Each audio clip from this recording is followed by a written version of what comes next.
जय Hind. Exam track Krishna YouTube channel आपका स्वागत है। आज से हम क्लास स्टार्ट कर रहे हैं। आपका ये जो क्वेश्चन आपको करवाएंगे, अभी तो ज़्यादा क्वेश्चन नहीं करवाएंगे, लेकिन यदि आपका तैयारी कुछ नहीं है और हम जितना कह रहे हैं, आपके एग्ज़ाम को देखते हुए, आपका सिलेबस को देखते हुए, आपके सिलेबस से कौन से चैप्टर से क्वेश्चन आता है, सभी पे अध्ययन करने के बाद ये वीडियो बना रहे हैं। तो जितना भी आपके लिए उपयोगी होगा वो चीज़ हम आपको करवा देंगे। 40 नंबर का आपका जो गाड़ी से संबंधित, रोड साइंस से संबंधित है वो भी, और 60 नंबर का जो आपका करेंट अफेयर्स और जीके जी से संबंधित है वो भी।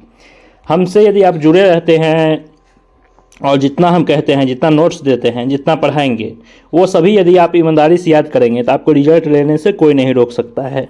एकदम 100% बोल रहे हैं कि जो 3-4 महीना आपको मेहनत करवाएंगे वो यदि आप कर लेते हैं तो रिजल्ट लेने से कोई नहीं रोकेगा, एकदम नहीं रोकेगा। जितना कहेंगे बस उतना कर लेना है, जो नोट्स देंगे वो याद कर लेना है। तो चलिए, आज पहला वीडियो है, आप लोग देखिए, इसको 2-4 बार देख लीजिएगा तो ये चीज़ समझ में आ जाएगा और ये 100% एग्जाम में आएगा। जो बता रहे हैं वो 100% एग्जाम में आने वाला है, वही चीज़ अभी पढ़ा रहे हैं आपको। तो चलिए, पहला क्वेश्चन है, भारत में मतदान करने तथा चुने जाने का अधिकार कैसा अधिकार है? ये सभी क्वेश्चन पूछा हुआ है बिहार पुलिस में ही। तो ये एक संवैधानिक अधिकार है। कैसा अधिकार है? संवैधानिक है। संवैधानिक अधिकार किसको कहते हैं? ये तो ऑब्जेक्टिव क्वेश्चन है कि मतदान करने का अधिकार एक संवैधानिक अधिकार है। संवैधानिक अधिकार कहने का मतलब है कि जिसका चर्चा संविधान में किया गया हो, उसे संवैधानिक अधिकार कहते हैं। तो चुनाव आयोग का चर्चा भारतीय संविधान के आर्टिकल 324 से 329 में चुनाव आयोग की चर्चा किया गया है। और क्वेश्चन सिंपल भी यदि पूछेगा तो पूछेगा कि मतदान करने की आयु कितनी होती है? ये तो सभी को पता होता है, नॉर्मल क्वेश्चन है। मतदान करने की आयु यानी कि यदि आप 18 साल के हो गए हैं तो क्या कर सकते हैं? अपना मत का प्रयोग कर सकते हैं लोकसभा चुनाव में, विधानसभा चुनाव में और पंचायत के चुनाव में। राष्ट्रपति के चुनाव में आप भाग नहीं ले सकते हैं। आपके द्वारा चुना हुआ प्रतिनिधित्व उसमें भाग लेते हैं, जैसे विधायक लेते हैं, लोकसभा संसद लेते हैं, राज्यसभा के प्रतिनिधित्व लेते हैं। आप खाली क्या करेंगे? आप विधानसभा के चुनाव में भाग लेंगे, लोकसभा के चुनाव में भाग लेंगे और मुखिया, ये सभी के चुनाव में आप भाग ले सकते हैं। तो यदि आप 18 साल के हो गए हैं तो वोट दे सकते हैं। ठीक है, पहला क्वेश्चन समझ गए। चलिए, सेकेंड क्वेश्चन है कि निम्न में से कौन सा नाटक कालिदास द्वारा रचित है? तो कालिदास द्वारा रचित नहीं है। ये जो नहीं लगा रहता है ना, इस पर विशेष ध्यान दीजिएगा। ये आपका एक नंबर से एग्जाम में से निकालने का काम करता है। वहाँ देखिए लिखा हुआ हाँ या नहीं है। तो यहाँ लिखा है कौन सा नाटक कालिदास द्वारा लिखा नहीं है। तो इसमें से देखिए ऑप्शन के हिसाब से होता है कि ऑप्शन में पहले हम लोग को याद करना है कि कालिदास द्वारा कौन कौन सा रचना है। तो पहला है कुमार संभवम, अभिज्ञान शकुंतलम और लघुवंशम। ये सभी क्या है? कालिदास लिखे हैं। कालिदास को भारत का शेक्सपियर भी कहा जाता है। कालिदास को भारत का शेक्सपियर भी कहा जाता है। ये जो उषा परिणय है, उषा परिणय को लिखने वाला है वेंकट राय शास्त्री, जो कि यक्षगान, यानी कि यहाँ एक और क्वेश्चन आ गया कि यक्षगान लोकनृत्य कहाँ से संबंधित है? ये कर्नाटक से संबंधित है। ये तेलुगु भाषा का एक नाटक था। ये जो उषा परिणय है ये क्या था? तेलुगु भाषा के एक नाटक था जो कि यक्षगान लोकनृत्य से संबंधित है। तो अब समझ गए कालिदास द्वारा कौन कौन सा नाटक है? कुमार संभवम, अभिज्ञान शकुंतलम और लघुवंशम। ये तीनों फेमस है, और तो बहुत सारा है जो कि एग्जाम में नहीं पूछता, ये तीनों ही आता है। चलिए, आप समझ गए। अब नेक्स्ट क्वेश्चन देखते हैं, बैलाडिला लौह अयस्क कहाँ है? तो देखिए, बैलाडिला लौह अयस्क ये बहुत बार एग्जाम में, बिहार एसआई के एग्जाम में भी पिछला बार क्वेश्चन आया था, और बिहार पुलिस में तो हर एक साल पूछता है। यानी कि बिहार के जो CSBC एग्जाम लेता है ये बैलाडिला और बालाघाट। तो बैलाडिला कहाँ है? तो ये छत्तीसगढ़ में है। बैलाडिला छत्तीसगढ़ में है। और बालाघाट ये भी लौह अयस्क के लिए है, ये मध्य प्रदेश में है, MP में है। याद रखिए, ये दोनों लिख लीजिए कि बैलाडिला छत्तीसगढ़ में है और बालाघाट MP में है। ये दोनों एक जगह लिख करके उसको घेर लीजिए, ऐसे करके घेर लेना है जिससे कि आपको दिमाग में रहे। ये बहुत बार क्वेश्चन दिल्ली पुलिस का भी हम एग्जाम दिए थे, उसमें भी पूछा था, NTPC दिए थे उसमें भी पूछा था। ये दोनों फेमस क्वेश्चन है कि बैलाडिला और बालाघाट। तो बैलाडिला कहाँ है? छत्तीसगढ़ में है, लौह अयस्क के लिए है, और बालाघाट MP में है। चलिए नेक्स्ट क्वेश्चन देखते हैं। ये सभी क्वेश्चन आपके एग्जाम में देखने को मिलेगा, 100% मिलेगा। अब आपके ऊपर है कि आप कितना मेहनत से इसको याद करते हैं। रंगनाडी बांध किस राज्य में स्थित है? रंगनाडी, तो रंगनाडी बांध कहाँ है? तो ये अरुणाचल प्रदेश में, रंगनाडी बांध अरुणाचल प्रदेश में है, ये याद रखिएगा।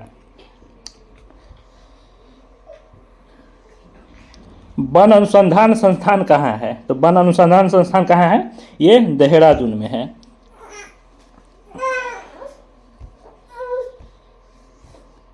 वन अनुसंधान संस्थान देहरादून में, कहाँ है? देहरादून में है। उसके बाद है निम्न में से कौन सा अनुवंशिक रोग नहीं है? तो अनुवंशिक रोग किसको कहते हैं?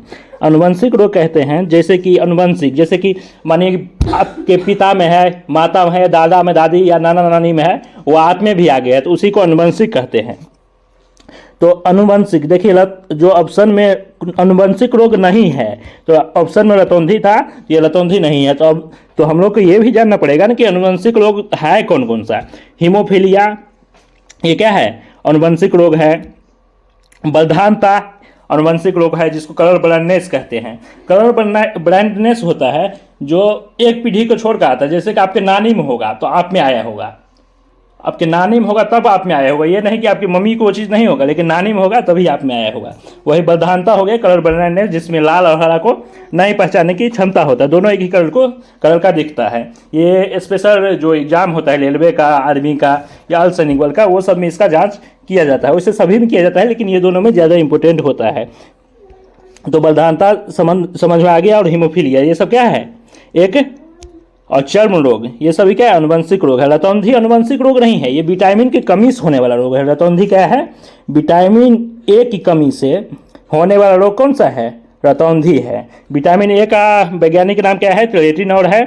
ये वसा में घुलनशील है, याद रखिएगा। दो देता है कि वसा में और जल में। तो वसा में कौन कौन सा विटामिन घुलता है? वसा में घुलता है DEKA, ये है वसाम घुलनशील DEKA, याद रखिएगा। एग्जाम में पूछेगा कि वसाम घुलनशील विटामिन कौन कौन सा है, तो DEKA है,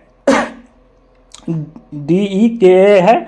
और एक और पूछता है कि जल में कौन सा घुलनशील, तो BC जल में घुलनशील है। B और C विटामिन क्या है? जल में घुलनशील है। तो यहाँ पूछा है कि रतौंधी, तो रतौंधी विटामिन ए की कमी से होता है। इसका विटामिन ए का वैज्ञानिक नाम है आपका रेटिनॉल। और रतौंधी मतलब कि नहीं दिखता है, रात में नहीं सूझता है, उसको ही रतौंधी कहते हैं। और अनुवंशिक रोग का क्या क्या हो गया? बलधानता हो गया, कलर ब्लाइंडनेस, और हीमोफीलिया और चर्म रोग, ये सभी क्या है? ये आपका अनुवंशिक रोग है। तो समझ में आ गया होगा, ऐसा ही समझ में आ गया। ये सब चीज़ आप नोट्स कर लीजिएगा, आपको एग्जाम में 100% देखने को मिलेगा ये सभी चीज़। देखिए उसके बाद है एड्स का कारक क्या है? एड्स का कारक क्या है? तो आपको लगता होगा कि एड्स क्या है? एक बीमारी है। नहीं, एड्स एक बीमारी नहीं है। एड्स विषाणु HIV वायरस के द्वारा फैलता है। ये संपूर्ण शरीर को खराब कर देता है। ये जो आपका इम्यूनो सिस्टम होता है उसको खराब कर देता है, उसको प्रभावित करता है, ये कमज़ोर कर देता है। यानी कि आपके शरीर में वो क्षमता नहीं रहेगा। कोई भी यदि रोग होता है, आपको उससे लड़ने की क्षमता आपके बॉडी में नहीं रहेगा। यदि एड्स किसी को हो जाता है, एड्स होता है कि जैसे आप कहीं गए दाढ़ी बनवाने, शेविंग करवाने गए या बाल करवाने गए, तो जिसको एड्स होगा उसका ब्लड यदि लग गया उस तुरा में और आपको भी लग जाता है, वो क्या होता है? उसी से एड्स हो जाता है। और सारा 2-4 कारण है, लेकिन ये जहाँ भी जाते हैं बाल कटवाने वहाँ ध्यान से कटवाइए, क्योंकि एड्स ज़्यादा वहीं से फैलता है। ठीक है, तो एड्स समझ गए कि ये बीमारी नहीं है, HIV वायरस से एड्स फैलता है। इसमें क्या होता है कि इम्यून सिस्टम कमज़ोर हो जाता है। ठीक है, उसके बाद है अतुल भारत अभियान का संबंध किससे है? अतुल भारत अभियान का संबंध है पर्यटन विभाग से। इसका अतुल भारत अभियान का शुरुआत 2002 में हुआ था। ये पर्यटन मंत्रालय से संबंधित है। पर्यटन मंत्रालय के अंतर्गत अतुल भारत अभियान आता है। ठीक है, तो आगे हम लोग देखते हैं। आगे है कि शुद्ध सोना कितने कैरेट का होता है? तो शुद्ध सोना 24 कैरेट का होता है, लेकिन जो हम लोग को आभूषण मिलता है वो 22 कैरेट का ही होता है। कितना का होता है? 22 कैरेट के ही होता है। आभूषण वाला सोना 24 कैरेट के नहीं हो सकता है। क्यों? 24 कैरेट का सोना को यदि आभूषण हम लोग बनाएंगे तो वो पिघल जाएगा, वो उसका आभूषण बन ही नहीं पाएगा। इसीलिए 24 कैरेट सोना में 2 कैरेट उसमें अन्य मेटल जो है वो मिलाया जाता है ताकि वो पिघले नहीं। तो 22 कैरेट सोना का ही शुद्ध आभूषण होता है, जिसको देखिएगा सुनार की दुकान पे जाइएगा तो वहाँ 916 देखने को मिलेगा, 916 और एक 750। 750 मतलब हो गया कि 18 कैरेट सोना यानी कि 75%, और 916 मतलब हो गया कि 91% इसमें क्या है सोना है, और 750 में 75% सोना है। तो ये चीज़ दुकान पे 2 ही चीज़ देखने को मिलेगा, 916 और 750। तो ये गाँव घर में लोग करता है कि जो मानिए नहीं जानते हैं उनको ये चीज़ 750 कह के 916 कह के 750 दे देता है, तो वहीं पे ये घबरा करता है। तो ये समझ गए होंगे, शुद्ध सोना 24 कैरेट का होता है, 75% सोना में 18 कैरेट होता है, और 91% में 22 कैरेट होता है। ये चीज़ ध्यान रखना है। आभूषण 916 का ही शुद्ध आभूषण बनाया जाता है जो कि मार्केट में मिलता है। 750 का भी होता है लेकिन उसमें 75% ही सोना रहता है। ठीक है, तो आगे देखिए, आगे है कि राफेल क्या है। राफेल एक विमान है, इसको फ्रांस से लिया गया है। 36 इसमें बात किया गया था कि 36 विमान लेने का। राफेल एक लड़ाकू विमान है, ऑप्शन के हिसाब से ये बनाना है तो राफेल दे देगा। कहाँ किस देश से खरीदा गया है, तो ये फ्रांस से खरीदा गया है। ये लड़ाकू विमान है। जैसे देखिए सुखोई Su-30 ये रूस का विमान है, उसका MiG-29 ये भी रूस का विमान है, और राफेल कहाँ का है, फ्रांस का है। इतना ही कोशिश किए हैं हम, इतना पहला दिन आप लोग को इतना पढ़ाए हैं। ये चीज़ को कॉपी में नोट कर लेना है ताकि आपके आने वाले एग्जाम में यदि ये सब क्वेश्चन देखने को मिले तो आपसे छूटे नहीं। आगे जैसा ही बढ़ता जाएगा आप एकदम विश्वास रखिए, आपका जब तक एग्जाम होगा तब तक 100% तैयारी करवा दिया जाएगा। और ये जो रोड साइन और क्या कहते हैं आपके गाड़ी के पार्ट पुर्जा संबंधित क्वेश्चन है वो भी इसमें 1-2 डाला जाएगा, अभी नहीं लेकिन ये सभी क्वेश्चन डाला जाएगा। तो आप लोग कमेंट्स करिएगा कि ये वीडियो कैसा लगा। आगे भी हम कोशिश करेंगे इसे भी सुधार करके बनाए। और चलिए इतना ही, धन्यवाद। सभी लोग सब्सक्राइब करिए, लाइक करिए और शेयर करिए। जय हिंद।